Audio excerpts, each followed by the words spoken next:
সূরা ইখলাস কখন পাঠ করলে সাথে সাথে ফলাফল পাবেন, ভালো করে বুঝেন।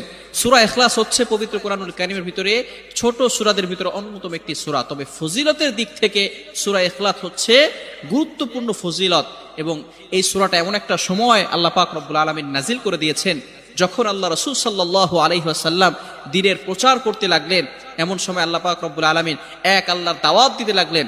তখন কাফেররা আল্লাহ রাসূল সাল্লাল্লাহু আলাইহি সাল্লামকে কোশ্চেন করলো যে, মুহাম্মদ, তুমি তো এক আল্লাহর দাওয়াত দাও, আমরা তো কোটি কোটি দেবতার পূজা করি, তারা আমাদের সমস্যার সমাধান করতে পারে না।